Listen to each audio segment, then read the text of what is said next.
kung hindi dumating ang pagkain bukas? Ano kaya ang mangyayari sa kampo ng mga refugee sa Lebanon? May isang yugto kung saan ang gutom ay nagdulot ng pagnanakaw at karahasan halos gabi-gabi, ngunit pagkatapos ay itinatag ng isang emergency food center mula sa Pilipinas ang isang sistema para mamahagi ng 8,000 kahon araw-araw hanggang sa nagsimulang kumalma ang buong kampo. Ngayon, dadalhin ka namin upang tingnan kung bakit ang katiyakan na isang beses lang sa isang araw ay nakakapigil sa karahasan. Magsimula tayo ngayon. Ang radyo mula sa van ng isang organisasyon ng tulong ay mahina ang tunog sa maalikabok na paradahan sa gitna ng malamig at mamasa-masang hangin ng Lebanon. Kagabi, muling ninakawan ang truck ng pagkain. Nagkagulo na naman ang kanlurang kampo. Ang boses ng tagapagbalita ay pilit na kalmado, ngunit may bakas ng tensyon. Kung hindi dumating ang pagkain bukas, ano kaya ang mangyayari sa kampo ng mga refugee sa Lebanon? May isang yugto kung saan ang gutom ay nagdulot ng pagnanakaw at karahasan halos gabi-gabi, ngunit pagkatapos ay itinatag ng isang emergency food center mula sa Pilipinas ang isang sistema para mamahagi ng 8,000 kahon araw-araw hanggang sa nagsimulang kumalma ang buong kampo. Ngayon, dadalhin ka namin upang tingnan kung bakit ang katiyakan na isang beses lang sa isang araw ay nakakapigil sa karahasan. Magsimula tayo ngayon. Ang radyo mula sa van ng isang organisasyon ng tulong ay mahina ang tunog sa maalikabok na paradahan sa gitna ng malamig at mamasa-masang hangin ng Lebanon.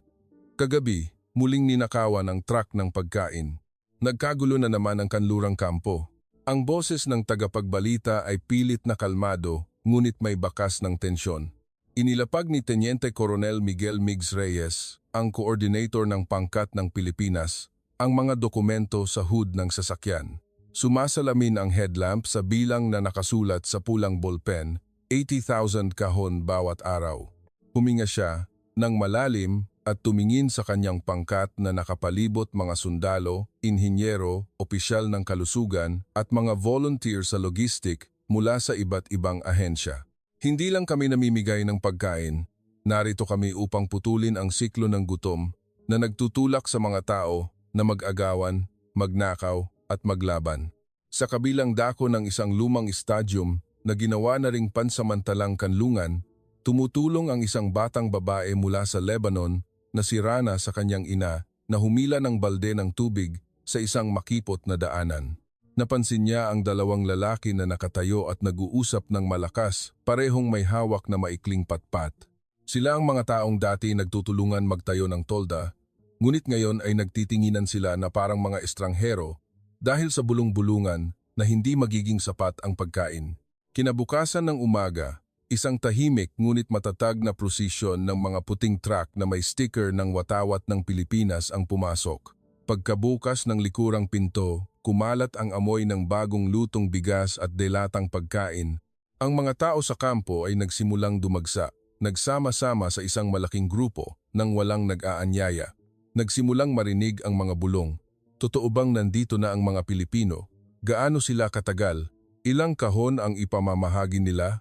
Hindi sinagot ni Migs ang lahat ng tanong. Itinaas lang niya ang kanyang kamay bilang senyales para umatras ng isang hakbang ang lahat at pagkatapos ay itinuro ang isang malaking tarpaulin na inilatag pa lamang ng pangkat ng Pilipinas, Emergency Food Center. Ipamamahagi araw-araw, parehong oras, parehong dami. Ang mga salitang parehong oras at parehong dami ay nagpatigil sa marami dahil sa isang lugar kung saan walang katiyakan ng lahat, kahit isang maliit na katiyakan ay makakapigil sa takot. Ngunit alam ni Migs na ngayon pa lang ang unang araw at ang takot na matagal nang naipon ay hindi basta-basta mawawala dahil lamang sa ilang kahon ng pagkain. Ang plano ay inilatag sa isang nakatuping mesa sa command tent. Ang mapa ng kampo ay may mga linyang naghahati sa mga zona na may iba't ibang kulay, pulang tuldok para sa mga lugar na may mataas na peligro ng pagnanakaw, dilaw na tuldok para sa makikitid na daanan, at berdeng tuldok para sa mga lugar kung saan maaaring maglagay ng distribution point, 80,000 kahon bawat araw.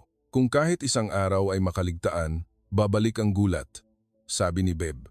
Elena Lenny Santos, isang Pilipinang volunteer para sa logistic, habang ipinapakita ang schedule gamit ang kanyang daliri.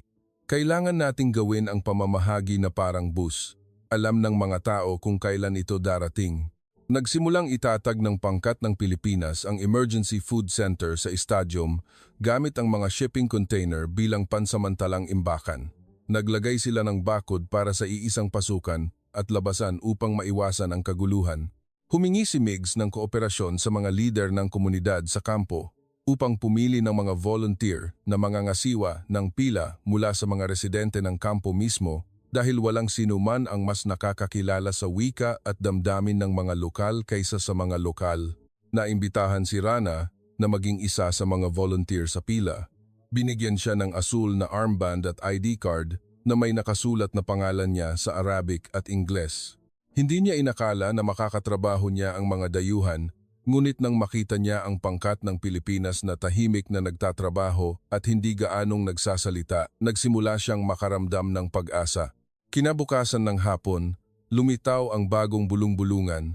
Itatago ang mga kahon ng pagkain para sa ilang piling grupo. Nagsimulang magsigawan ang ilang tao sa pila, may mga sumusubok sumingit. Naglakad si Mig sa harapan. Hindi siya sumigaw pabalik. Ngunit pinahawak niya kay Lenny ang isang sample na kahon at pinabuksan ito upang malinaw na makita ng lahat ang nilalaman nito. Magkakapareho ang laman ng lahat ng kahon. Pagkatapos, pinakabit niya sa pangkat ang mga karatula na nagpapakita ng natitirang dami na ina-update bawat oras. Ang pagiging transparent ay dahan-dahang nagpatahimik sa mga sigawan.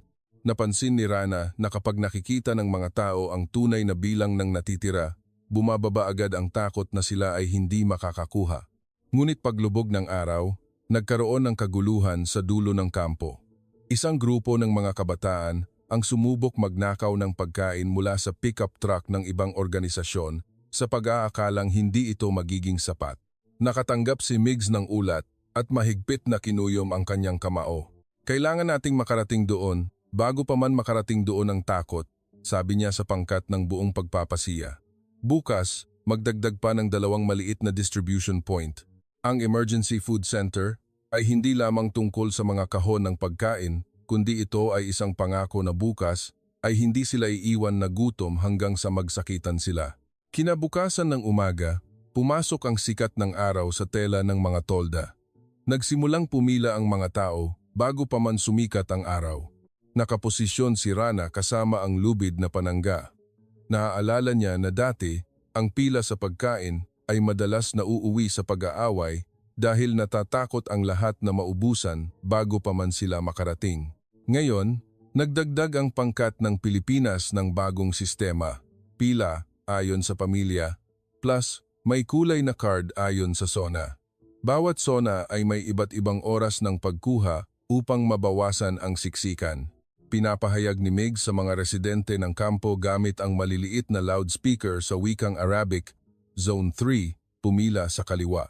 Zone 4, pumila sa kanan. Mangyaring isama ang mga bata at matatanda sa unahan.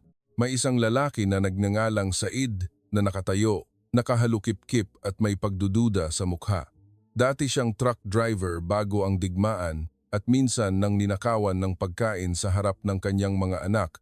Hindi siya naniniwala na makakatulong ang sistema. Ngunit nang dumating ang takdang oras, dumating ang mga truck ng Pilipinas sa eksaktong oras, parang orasan. Bumaba ang pangkat ng mga kargamento, tinimbang, binilang, at ipinasa sa lahat ng maliliit na distribution point. Lahat ng ito ay ginawa sa harap ng mga residente ng kampo nang walang itinago. Nagsimulang tawagin ni Rana ang mga pangalan ng bawat pamilya, bahay bilang 17, bahay bilang 18. Ang tawag sa pangalan ay pumalit sa mga sigawan. Ang mga taong dati sumusubok, sumingit sa pila ay nagsimulang umatras dahil alam nilang makikita agad sila. Sa dakong hapon, isang maliit na bata ang umiyak dahil sa gutom. Namula ang mukha ng kanyang ina sa hiya. Natatakot siyang isipin ng iba na nakikipag-agawan siya. Agad siyang dinala ni Rana sa espesyal na channel para sa mga bata at may sakit na inihanda ng pangkat ng Pilipinas nang hindi humihingi ang sinuman. Nakita ni Said ang eksenang iyon at dahan-dahang binitiwan ang mahigpit na pagkuyom ng kanyang kamay. Bumaling siya kay Rana at mahinang nagsabi, "Kung ganito, Hindi na siguro kailangan magnakaw ng mga tao, ngunit hindi huminto ang mga pagsubok. Nang hapong iyon, may balita na nagkaroon ng matinding away sa kabilang kampo dahil sa huli at hindi pantay na pamamahagi ng pagkain mula sa ibang organisasyon. Nagsimulang maglakad ang grupo ng mga tao patungo sa center ng Pilipinas, umaasang makakuha ng karagdagang pagkain. Alam ni Migs na kung hahayaan niyang dumagsa ang mga tao ng walang sistema, ang tahimik na pila ay maaaring maging gulo. Nagpasya siyang magpadala ng pangkat upang tumulong sa pag-aayos ng sistema ng pila para sa distribution point ng ibang organisasyon nang hindi inaagaw ang kanilang papel. Sinabi ni Migs sa kanyang pangkat, "Hindi tayo mga bayani. Kung magulo pa rin ang ibang kampo, kakalat din sa atin ang karahasan." Nang gabing iyon, nakasandal si Rana sa poste ng tolda, nakatingin sa kanyang asul na armband. Ngayon lang niya lubos na naunawaan na ang kapayapaan sa kampo ay hindi lamang nagmumula sa kabutihan ng puso, kundi sa katiyakan na hindi na kailangan pang maglaban ng mga tao para mabuhay. Nagsimulang maging problema ang transportasyon. Ang ruta mula sa daungan patungo sa kampo ay kailangang dumaan sa maraming checkpoint. Sa ilang checkpoint, kailangan nilang maghintay ng oras. Sa iba naman, may mga opisyal na hindi pamilyar sa pangkat ng Pilipinas at hindi pa rin naniniwala na neutral ang Emergency Food Center. May hawak na makapal na permiso si Lenny at pumasok upang makipagnegosasyon ng magalang ngunit matatag. Hindi siya gumamit ng malalaking salita o nagbanggit ng karangalan ng bansa, ngunit itinuro niya ang schedule. Kung maantala ng 2 oras ang truck, hahaba ang pila, magugutom ang mga bata, mag-aaway ang mga tao, at ngayong gabi, mas magtatrabaho kayo ng husto. Nagtagal ang opisyal at dahan-dahang tumango bago binuksan ang daan para makadaan ang unang prosesyon ng mga sasakyan. Sa loob mismo ng kampo, may isa pang balakid, ang kawalan ng tiwala ng ilang refugee. Ang ilan ay nag-iisip na ang pamamahagi ng pagkain ay may mga kondisyon. Ang ilan ay natatakot na kukunan sila ng litrato upang gamitin sa politika. Kaya naman, nagtakda si Migs ng malinaw na alituntunin. Bawal kumuha ng malapitang larawan ng mukha ng tatanggap ng walang pahintulot at nagpakabit ng mga karatula sa maraming wika. Tumulong si Rana sa pagpapaliwanag sa mga tao. Nagsimula siyang maging mas matatas sa Ingles mula sa kanyang pakikipagtrabaho sa pangkat ng Pilipinas. "Hindi nila dadalhin ang pangalan mo kahit saan," sabi niya sa isang matandang babae na nanginginig ang mga kamay. "Gusto lang nilang malaman mo na bukas, mayroon na naman." Ngunit pagsapit ng gabi, may ilang kabataan na patuloy na sumusubok manggulo. Umiikot sila sa distribution point ng pagkain, parang naghahanap ng pagkakataon na gumawa ng kaguluhan. Naglakad si Said, na nagsimula ng magtiwala sa sistema, patungo sa kanila at nagsalita, "Kung sisirain ninyo ang pila ngayon, hindi makakakain ang nanay ninyo." Ang mga salitang iyon ay matalim, ngunit totoo. Nagsimulang lumikha ang sistema ng panlipunang panggigipit upang magtulungan ang mga tao sa kampo na mapanatili ang kapayapaan dahil lahat ay nakikinabang. Nang gabing iyon, nagpulong si Migs kasama ang kanyang pangkat at ang mga kinatawan ng kampo. Hindi siya nag-utos, kundi nagtanong kung ano ang mga problema sa araw na iyon at isinulat ang lahat sa isang kuwaderno, parang isang guro na nakikinig sa kanyang mga estudyante. Pagkatapos, iminungkahi niya na magtatag ng isang joint camp committee na magsusuri at magbibilang ng mga kahon araw-araw upang makita mismo ng mga tao sa kampo na walang itinago. Kinabukasan, nang magsimula ang pagbibilang sa harap ng maraming tao, ang mga bulong-bulungan ay dahan-dahang napalitan ng ordinaryong pag-uusap. Ang pagdududa ay napalitan ng kooperasyon. Ang 80,000 kahon bawat araw ay hindi lamang isang bilang. Ito ay isang pagsubok kung maaaring maitatag ang tiwala sa isang lugar kung saan matagal nang pinaghintay ang mga tao sa salitang darating. Lumipas ang unang linggo at ang mga insidente ng pagnanakaw sa lugar ng kampo ay bumaba ng malinaw.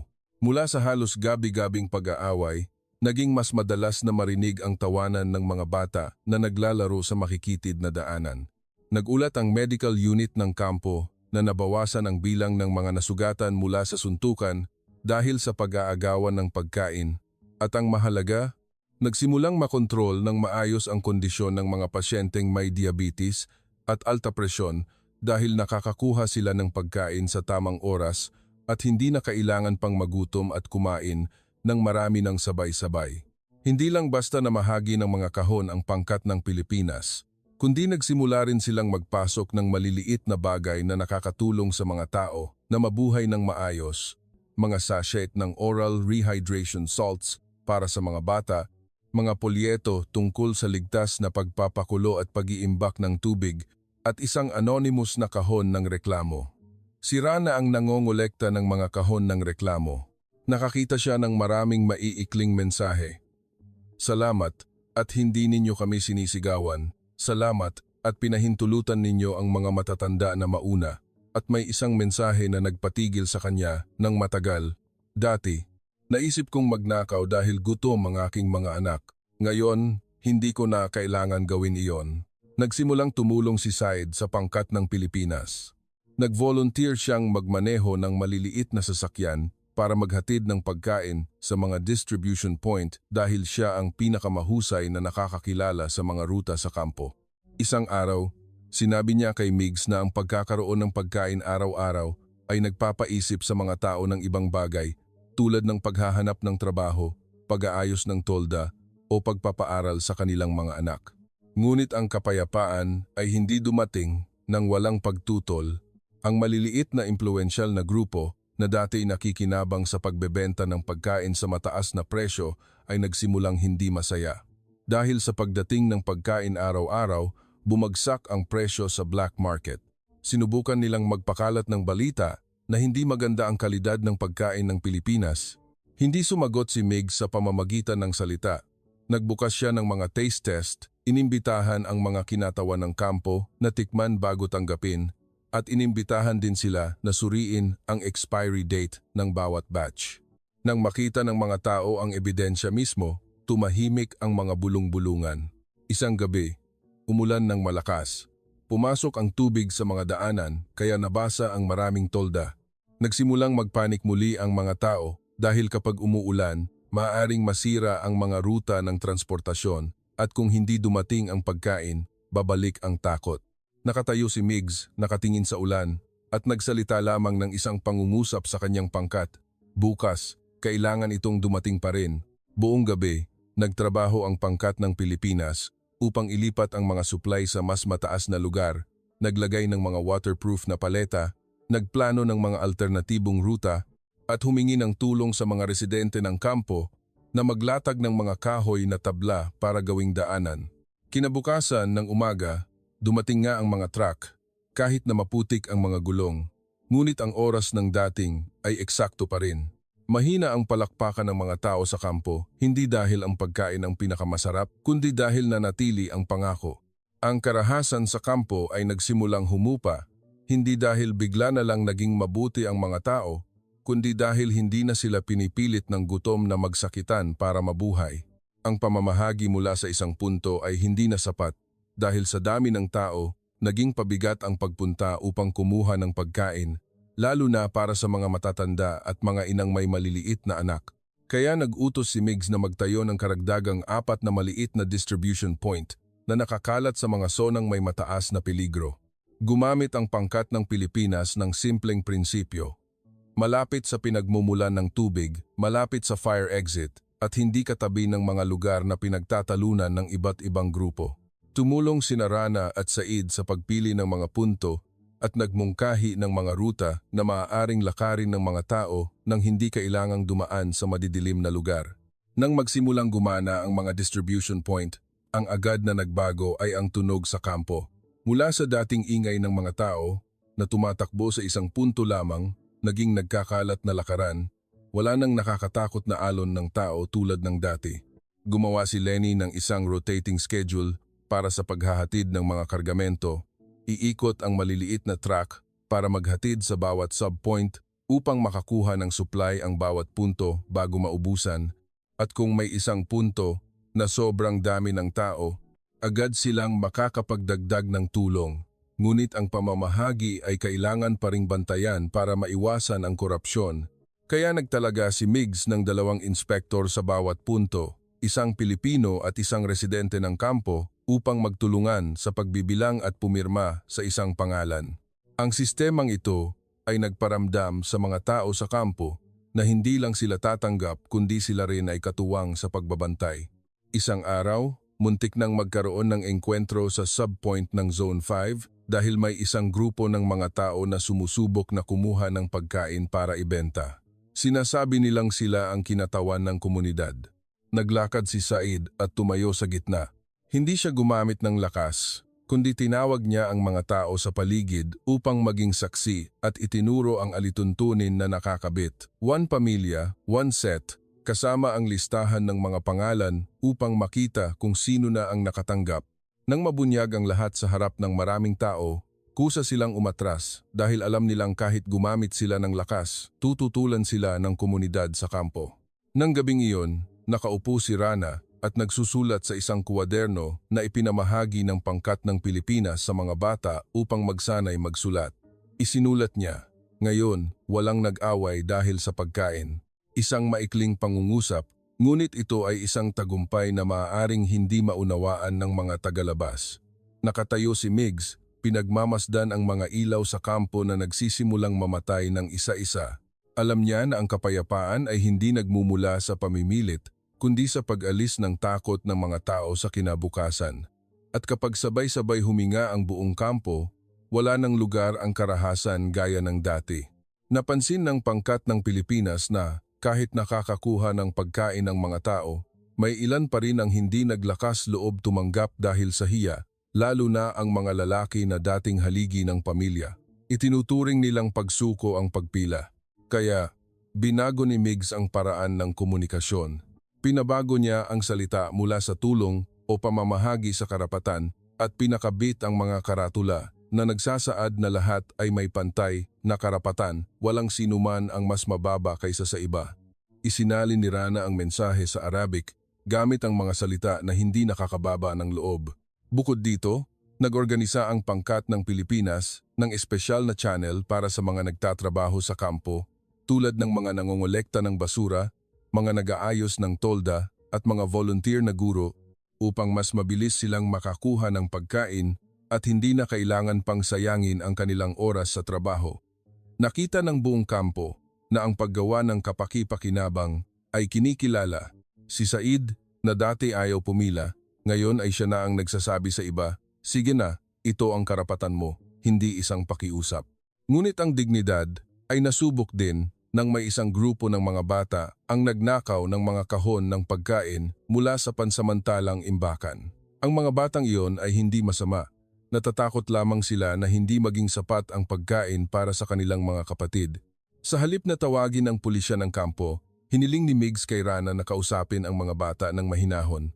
Nangako siyang hindi sila paparusahan kung ibabalik ng mga bata ang pagkain at pinatrabaho ang mga bata sa mga magagaang gawain sa distribution point kapalit ng karagdagang pagkain para sa mga pamilyang may maliliit na anak. Kinabukasan, tumulong nga ang grupo ng mga bata. Nagsimula silang matuto ng pag-aayos ng pila, pagbibilang, at pagmamalasakit sa iba. Nang makatrabaho sila, mas tumayo sila ng tuwid, hindi dahil nakakakuha sila ng mas maraming pagkain, kundi dahil nakakuha sila ng kahulugan. Pinagmamasdan ni Rana ang mga batang nagbubuhat ng mga kahon at bumaling kay Lenny. Dati, may hawak na patpat ang mga batang ito. Ngayon, may hawak na silang kuwaderno sa pagbibilang. Ngumiti si Lenny ng bahagya. Dahil hindi na sila kailangang magutom ng labis upang isipin na ang mundong ito ay puro na lamang pag-aagawan. Ang dignidad ng mga tao sa kampo ay nagsimulang bumalik ng paunti-unti nang hindi na sila napipilitang gawin ang mga bagay na kinamumuhian nila para lamang mabuhay. At iyon ang dahilan kung bakit hindi lamang nabawasan ng Philippine Emergency Food Center ang karahasan, kundi nagawa rin nitong muling makita ng mga tao ang kanilang sarili bilang tao. Isang masamang balita ang dumating nang mas mabilis pa kaysa sikat ng araw. Naipit ang mga truck ng umaga sa checkpoint dahil sa kaguluhan sa syudad. Pansamantalang sarado ang pangunahing ruta. Malapit na ang oras ng pamamahagi, ngunit wala pa ang mga supply. Nagsimulang kumalat ang balita sa kampo na parang apoy, wala nang pagkain ngayon. Nagsimulang lumakas ang boses ng mga tao, nagsimulang magkagulo ang pila.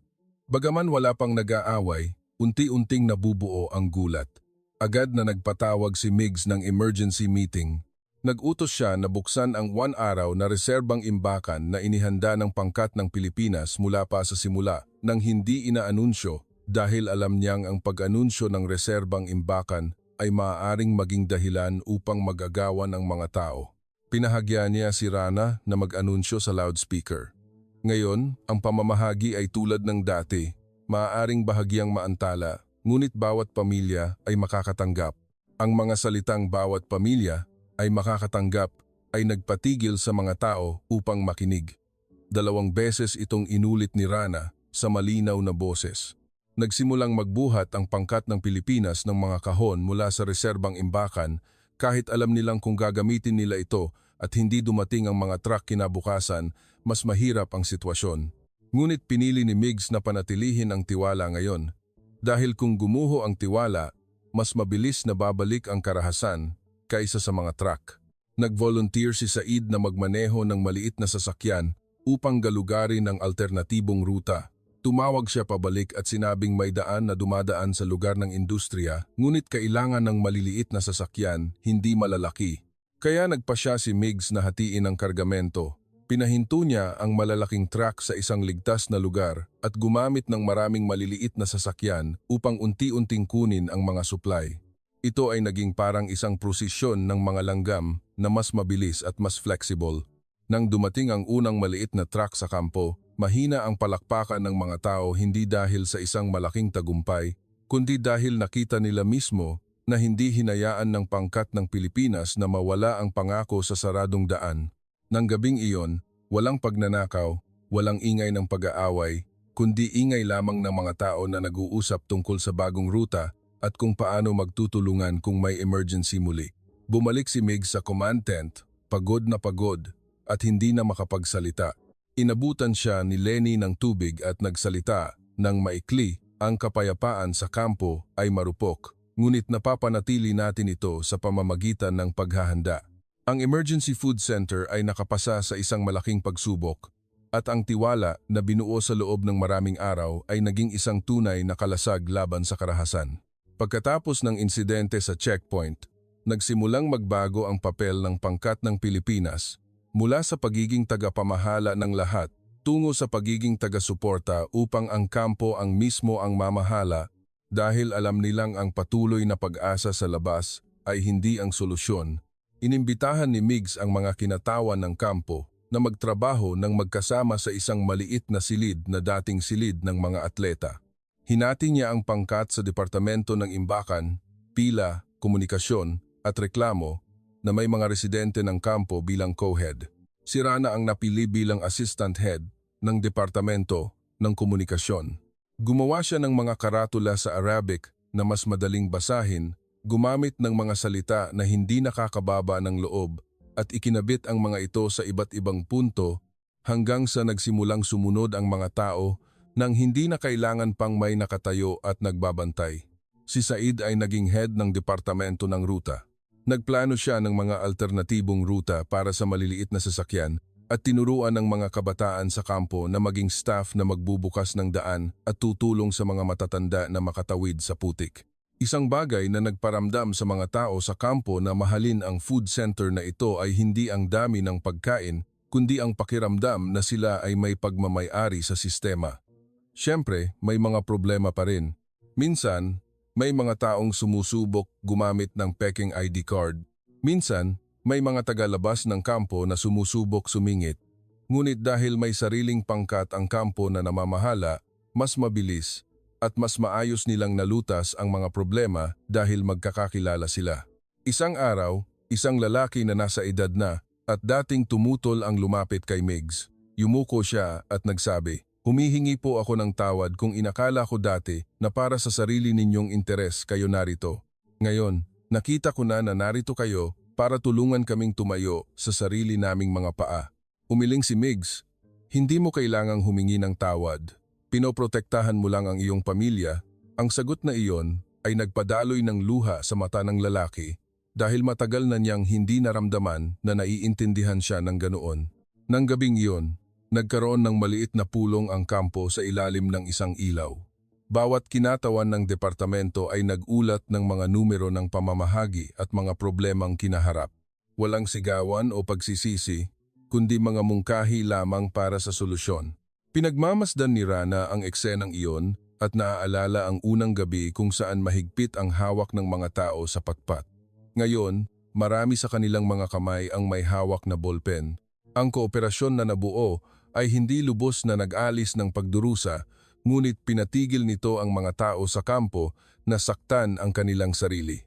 At iyon ang punto kung saan ang mga kahon ng pagkain ay naging tulay na nag-ugnay muli sa mga taong dating nahati upang muling maging isang komunidad. Nagsimulang magbalita ang lokal na media tungkol sa Emergency Food Center mula sa Pilipinas. Maraming news outlet ang nagbanggit ng bilang na 80,000 kahon bawat araw at napansin na malinaw na nabawasan ang karahasan sa kampo.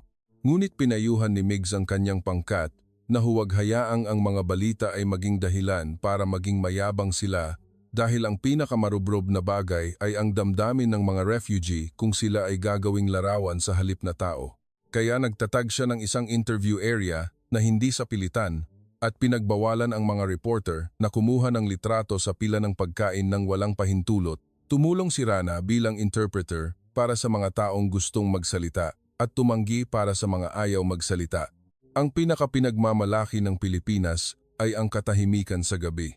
Ang katahimikan na walang pagtakas, walang sigawan na may nanloob, walang iyak mula sa pananakit.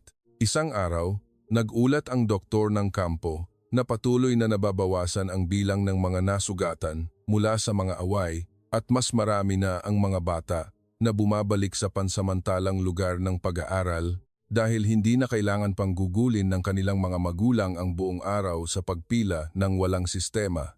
Naglakad si Lenny sa tent ng pag-aaral at nakita ang mga bata na gumuguhit ng watawat ng Pilipinas at watawat ng Lebanon ng magkatabi. Nagtagal siyang tumingin nang walang sinasabi. Nilapitan siya ni Said, hindi pa kilala ng mga batang ito ang Pilipinas dati. Ngumiti si Lenny, hindi nila tayo nakikilala dahil magaling tayo. Nakikilala nila tayo dahil dumating tayo sa tamang oras. Sa panahong nagsisimula ng umayos ang lahat, dumating ang balita na maaaring may bahagi ng mga refugee ang ililipat sa bagong kampo na nangangahulugang kailangan na namang ayusin muli ang sistema ng pamamahagi. Ang panganib ay babalik ang kaguluhan sa panahon ng paglipat. Agad na nagpatawag si Migs ng isang joint meeting. Iminungkahi niya na dalhin din ang sistema, hindi lamang ilipat ang mga kahon ng pagkain, kundi ilipat din ang kaalaman, kung paano mag-ayos ng pila, kung paano gumawa ng ID card, kung paano mag-organisa ng reserbang imbakan, at kung paano makipag-ugnayan upang mabawasan ang gulat. Nag-volunteer si Rana na tumulong sa bagong kampo. Natatakot siya, ngunit alam din niya na kung walang mga residente ng kampo na magtutulungan, ang sistema ay mananatiling pag-aari ng mga tagalabas magpakailanman. Nang gabing iyon, tiningnan ni Migs ang kalangitan na makulimlim. Alam niya na ang papuri mula sa labas ng mundo ay alon lamang, ngunit ang ligtas na katahimikan sa kampo ang kailangan niyang panatilihin. Nagsimula ang paglilipat ng ilang bahagi. Dinala ng mga bus ang mga pamilya mula sa lumang kampo patungo sa bagong lugar. Nagkalat ang alikabok, kasama ang pag-aalala. Natatakot ang mga tao na magsimula muli sa gutom. Naghanda ang pangkat ng Pilipinas ng mga starter kit para sa bagong kampo. Mga kahon ng pagkain, reserbang imbakan, mga kagamitan sa pagharang ng pila, mga karatula, at isang pinaikling manual na nakasulat sa simpleng wika. Sumakay si Rana sa bus, kasama ang isang maliit na pangkat. Mahigpit niyang hawak ang asul na armband, parang nagdadala siya ng tapang. Pagdating sa bagong kampo, nakita niya ang dating tanawin. Mga taong nagtitipon sa grupo, may tensyon sa mukha, takot na hindi makakuha. Huminga siya ng malalim at ginawa ang nakita niyang ginagawa ng pangkat ng Pilipinas. Mula sa kalinawan, inilagay niya ang mga karatula ng oras, ng pamamahagi ayon sa SONA at nagtakda ng espesyal na channel para sa mga bata at may sakit. Hindi nakasama si Said, ngunit nagpadala siya ng maikling mensahe sa telepono ng pangkat. Tandaan, huwag hayaang matakot ang mga tao sa kinabukasan. Sa lumang kampo, nagsimulang bawasan ni Migs ang kanyang papel. Ang komite ng kampo ang siyang nagpapahayag, nagbibilang, at tumatanggap ng mga reklamo. Ang pangkat ng Pilipinas ay umalis sa likuran, tumutulong lamang sa imbakan at ruta. Isang araw, sinabi ng isang kinatawan ng kampo kay Migs, "Noong una, akala namin ay uutusan mo kami, ngunit tinuruan mo kami na gamitin ang aming sariling boses."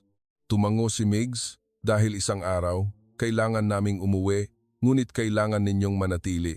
Nang magsimulang gumana ang sistema sa sarili nito, ang karahasan na bumaba ay patuloy na bumababa dahil nagsimulang maniwala ang mga tao sa mga alituntunin na sila mismo ang nagtulungang buuin, hindi sa mga alituntunin na ipinilit sa kanila.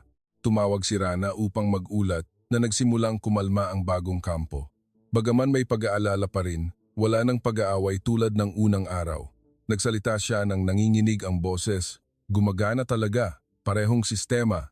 Nakinig si Lenny at huminga ng maluwag.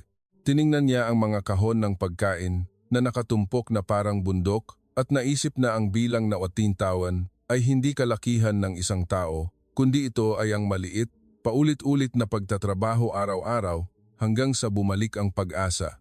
Gabi bago ang araw ng pagtatapos ng misyon, naglakad si Migs sa distribution point at nakita ang mga tao sa kampo na nag-aayos ng pila sa kanilang sarili, nagbibilang sa kanilang sarili at nagtutulungan na alalayan ang mga matatanda. Nakatayo siya ng tahimik sa malayo, parang isang hardinero na hinahayaan ang mga halaman na lumago sa kanilang sariling mga ugat.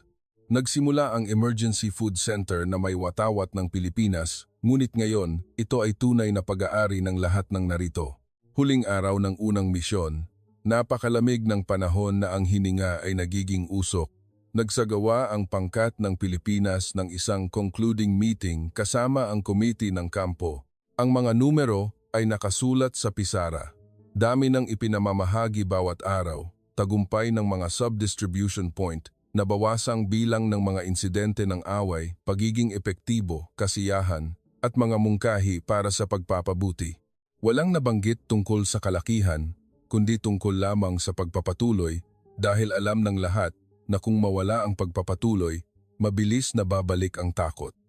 Kakabalik lang ni Rana mula sa bagong kampo. Pumasok siya sa tent at tiningnan ang pangkat ng Pilipinas ng isa-isa. Ang kanyang mukha ay hindi na tulad ng isang batang babae na nagdududa noong unang araw. Ngayon, parang siya ay isang tao na nakaranas ng digmaan ng gutom at nakakita ng liwanag. Gusto kong sabihin, nagsalita siya ng dahan-dahan sa pamamagitan ng interpreter, tinutulungan ng mga kahon ng pagkain ng sikmura, ngunit ang sistema ang tumutulong sa puso. Ang mga salitang iyon ay nagpatigil sa marami dahil mas totoo ito kaysa sa anumang papuri mula sa media. Kinagabihan, naglakad ang pangkat ng Pilipinas sa mga daanan sa kampo upang magpaalam. Walang malaking seremonya, walang entablado, walang bulaklak. Ang mga tao ay nagtaas lamang ng kamay bilang pagbati. Ang ilan ay nagbigay ng maliliit na pinatuyong prutas bilang pasasalamat. Ang ilan ay tumango lamang, ngunit sa kanilang mga mata, wala na ang dating pagdududa. Sinamahan ni Said si Migs sa sasakyan. Inabot niya rito ang isang piraso ng papel na isang mapa ng kampo na siya mismo ang gumuhit, kasama ang mga alternatibong ruta at na-update na mga lugar na may peligro upang kung may dumating na bagong pangkat, hindi sila magsisimula sa zero. Sabi niya, kinuha ito ni Migs at mahigpit na hinawakan ang kamay ni Said. "Salamat sa pagtulong sa pagpapanatili ng kampo," umiling si Said. "Kayo ang nagparamdam sa amin na kaya naming pangalagaan ang aming sarili." Dahan-dahang lumabas ang truck sa kampo, dumaan sa distribution point na nakatayo pa rin. Ang mga tao sa kampo ay pumipila pa rin ng maayos, kahit na dahan-dahang binabawasan ng pangkat ng Pilipinas ang kanilang papel. Nangangahulugan iyon na nakatanim na ang sistema. Sa rearview mirror, nakita ni Migs ang mga bata na naglalaro malapit sa tent ng pag-aaral. Mahina ang tawanan na lumulutang sa malamig na hangin. Nang gabing iyon, maaaring marami pa ring kahirapan, ngunit ang karahasan na dating dulot ng gutom ay tunay na nabawasan dahil naniniwala ang mga tao na may pagkain pa ring bukas at mayroon pa ring pagkatao. Maaaring purihin ng labas ng mundo ang Pilipinas sa mga headline, Ngunit para sa mga tao sa kampo, ang tunay na papuri ay ang makatulog nang hindi natatakot na kinabukasan ay kailangan na namang mag-agawan para mabuhay. Sa huli, ang nagpatigil sa karahasan ay hindi ang magagandang salita, kundi ang isang sistema na nagpapaalis ng takot ng mga tao sa kinabukasan.